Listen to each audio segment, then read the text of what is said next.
Most people who spend thousands of dollars drilling a private well believe they've purchased complete independence. You own the land. You paid for the drilling. You maintain the equipment. But what if I told you that, legally speaking, you may not fully control the water coming out of your own tap? In many states, governments have the legal authority to regulate how groundwater is used, even when the well is located entirely on private property. The idea of water independence that many people imagine is far more complicated than it appears. Today, we're going to discover who really controls the water beneath your land, and why relying on a well alone may not provide the level of security most homeowners expect. And stay until the end, because we'll explore how modern drought regulations are changing the future of groundwater access and a little-discussed challenge that could affect millions of well owners in the years ahead. More than 40 million Americans rely on private wells. For many homeowners, a well represents freedom. No monthly water bill. No dependence on city infrastructure. Direct access to a natural resource beneath your property. But here's the reality that rarely gets discussed. Groundwater doesn't behave like oil or coal. It moves. And that's where the idea of complete independence begins to collide with water law. Who owns the water? Many people assume, if it's beneath my land, it belongs to me. But in many states, groundwater is regulated as a shared resource. Imagine your neighbor opens a large agricultural operation or a bottling facility nearby. If they begin withdrawing significant amounts of groundwater, it could potentially affect the water levels available to surrounding properties. To prevent conflicts like these, states developed complex legal systems to manage groundwater use. The principle is surprisingly consistent across many regions. Owning the land does not automatically mean unlimited rights to the water beneath it. You may own the access point, but the resource itself is often managed under broader legal frameworks. So can governments actually regulate private wells? The short answer is yes. In many states, homeowners are allowed to drill wells and use groundwater for normal household purposes. However, regulations may still determine how much water can be withdrawn, where wells can be drilled, how aquifers are protected, and how water resources are managed during shortages.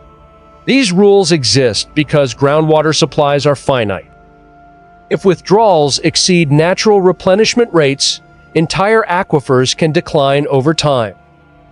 The challenge is finding a balance between individual access and long-term sustainability. This becomes especially important during drought conditions.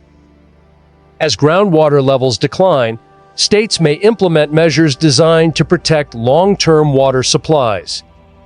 In some regions, new wells may face restrictions. Large withdrawals may be limited, and conflicts can emerge between agricultural users, municipalities, industries, and private well owners. As populations continue to grow and water demand increases, these disputes are becoming more common across parts of the United States. So what do you actually own? You own the well. You own the pump. You own the equipment. You own the land. But the groundwater itself often exists within a legal framework that most property owners never think about until water shortages begin affecting their region. This doesn't mean someone is going to arrive tomorrow and shut off your well. But it does mean that private well ownership is often more complex than most people realize. As concerns about droughts, water shortages, and infrastructure reliability continue to grow, more Americans are looking for ways to diversify their water sources. Some invest in private wells. Others collect rainwater where permitted. Others focus on water storage and advanced filtration systems. And in recent years, atmospheric water generation has attracted growing attention. Atmospheric water generators extract moisture directly from the air and convert it into usable water. Unlike wells, rivers, reservoirs, or municipal systems, this technology provides an additional source of water that operates independently from many traditional water distribution networks. Commercial systems can be expensive, but DIY technology has made atmospheric water generation more accessible than ever. One example is the SmartWaterBox. It's a home-built atmospheric water generation system designed to help families create an additional source of water using moisture already present in the air.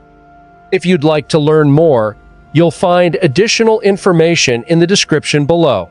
If you enjoy learning about water rights, groundwater laws, infrastructure, preparedness, and water independence, subscribe to Water Freedom. Every week, we explore the laws, systems, and technologies shaping the future of water. Because understanding water may become one of the most valuable skills of the coming decades.